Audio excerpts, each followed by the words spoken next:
Tariffs are essentially taxes placed on goods that cross international borders, and they play a crucial role in shaping the global economy. By making imported products more expensive, tariffs can influence what people buy, how companies operate, and even how countries interact with one another.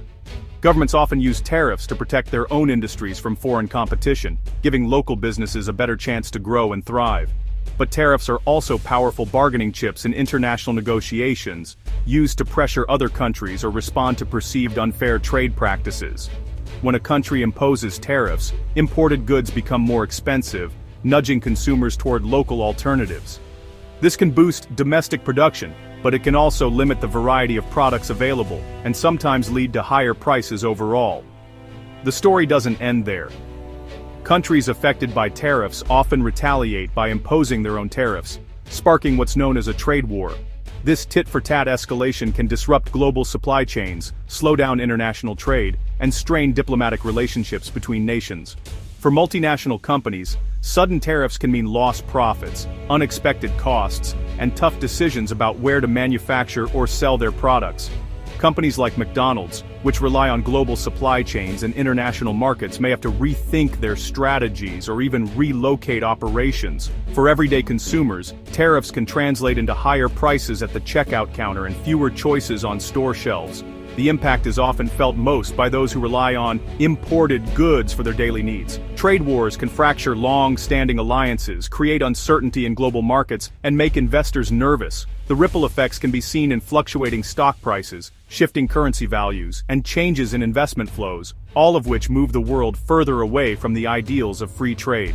The US-India relationship, built on decades of trade and economic cooperation, has always had underlying tensions over market access, intellectual property, and economic priorities. These issues often come to the surface during trade negotiations. When tariffs are used as political tools, these tensions can quickly escalate into public confrontations, protests, and heated debates in both countries. The stakes are high, and the outcomes can affect millions of workers and consumers. Understanding tariffs is key to grasping the current standoff between Washington and New Delhi.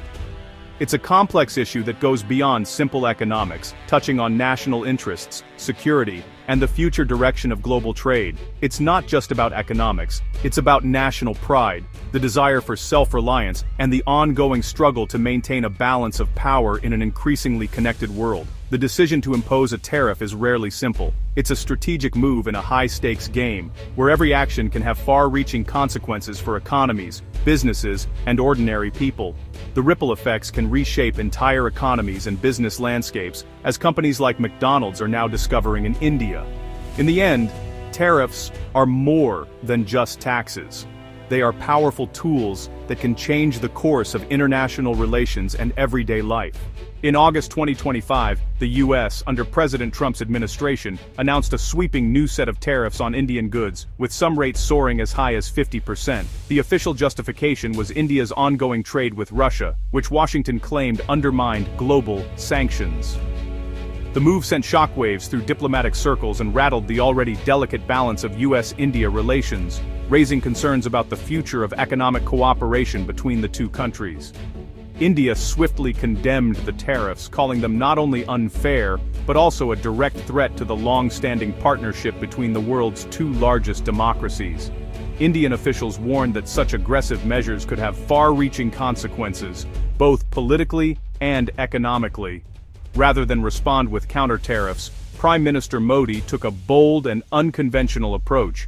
He called upon India's 1.5 billion citizens to boycott American products, transforming what began as a government-level dispute into a massive people-powered movement that reached every corner of Indian society. The Swadeshi, or self-reliance campaign, quickly gained traction, tapping into deep-rooted nationalist sentiment and a collective desire for economic independence. Across cities and villages, people rallied behind the call to support homegrown businesses. Modi's message was clear: rejecting foreign brands and embracing Indian-made goods was not just a personal choice, but a patriotic duty. He urged citizens to see every purchase as a statement of national pride and resilience. The government's strategy was simple, but effective. Hit American companies where it would hurt the most: their profits in the vast and growing Indian market.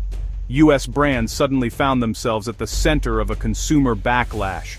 the conflict shifted from high-level trade negotiations to the everyday choices of millions of Indian shoppers. Each decision to buy local became a small act of resistance. By framing the boycott as a matter of national duty and pride, the movement gained powerful momentum, uniting people from all walks of life in a common cause. The consequences for American brands operating in India would soon be dramatic, as the boycott began to reshape the country's consumer landscape and send a clear message to Washington. The boycott quickly became a nationwide phenomenon, fueled by nationalism and social media. Viral graphics and hashtags urged Indians to shun U.S. brands like McDonald's, Pepsi, and Colgate. Influential figures like Baba Ramdev amplified the call, declaring that no Indian should buy from American chains. Nationalist groups organized rallies and spread lists of U.S. products to avoid, offering Indian alternatives. The campaign targeted high-visibility brands deeply embedded in Indian life. For millions, the boycott became a daily act of protest, choosing local toothpaste, snacks, or meals over American options. The trade dispute was now personal, affecting everyday choices across the country. The financial risks for U.S. companies in India are huge. McDonald's, operating through franchisees, earns hundreds of millions in India, a market now under threat. PepsiCo, with $1 billion in annual Indian revenue, faces a direct hit as its brands top boycott lists.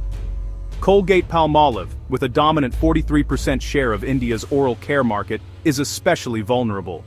A sustained boycott could erase years of growth, disrupt supply chains, and threaten thousands of local jobs. Local competitors are poised to seize market share if American brands falter. The stakes go beyond short-term losses. This could permanently shift the market landscape. For U.S. companies, India's backlash is a wake-up call about the risks of global trade tensions. The outcome here could set a precedent for other emerging markets. Indian companies are moving fast to capitalize on the boycott. Brands like Dabur and Amul are positioning themselves as patriotic choices, using clever marketing to win over consumers. Dabur's ads subtly reference Colgate's American roots, while promoting their own products as truly Indian. Amul, a beloved dairy brand, uses topical ads to reinforce its Made in India identity. Local brands are filling the gap left by U.S. companies, hoping to win long-term loyalty. If consumers stick with Indian products after the boycott, American brands could face lasting losses. The trade dispute has become a golden opportunity for homegrown competitors. China is watching the U.S.-India trade war closely, seeing opportunity in the rift. A weakened U.S.-India partnership could benefit Beijing both politically and economically. If India feels alienated, it may be less willing to align with the U.S. on security issues, weakening regional coalitions. Economically, if American brands lose ground in India, Chinese companies could step in to fill the gap. The irony: a boycott meant to boost Indian self-reliance could open doors for China. The dispute's impact goes beyond business. It could reshape alliances in Asia.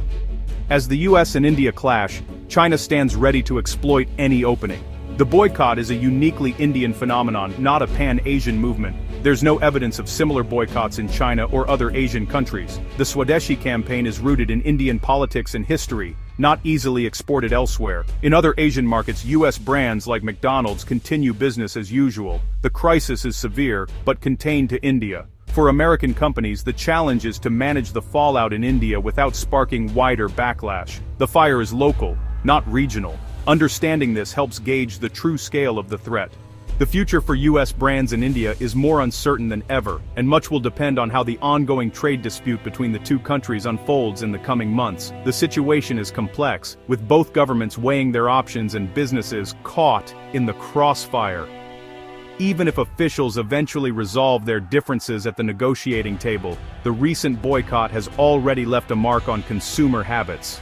Many Indian shoppers have started to rethink their choices, exploring local brands and alternatives that they may not have considered before. For American companies, this means that regaining lost ground will require more than just reopening stores. They will need major PR efforts, creative marketing, and a renewed commitment to understanding Indian consumers in order to rebuild trust and market share. Emphasizing local sourcing, supporting Indian farmers, and highlighting their economic contributions will be key strategies for these brands. Demonstrating a genuine investment in the local economy could help win back skeptical customers. But if Indian consumers continue to be satisfied with the quality, taste and affordability of local alternatives, they may not feel the need to return to US brands at all. The shift in loyalty could be long-lasting. The boycott has given Indian companies a huge boost in both visibility and customer loyalty, allowing them to expand their reach and strengthen their presence in the market. The long-term impact could be a permanent shift in market dynamics, with Indian brands taking center stage and American companies struggling to regain their former influence. This episode serves as a stark warning for multinationals everywhere. Geopolitical tensions can upend business overnight, no matter how established a brand may be. Companies must stay attuned to local sentiment, adapt quickly to changing political risks, and build deeper relationships with the communities they serve. The coming quarters will reveal whether this is just a passing storm or the beginning of a new reality for American business in India, one where adaptability and local connection are more important than ever before.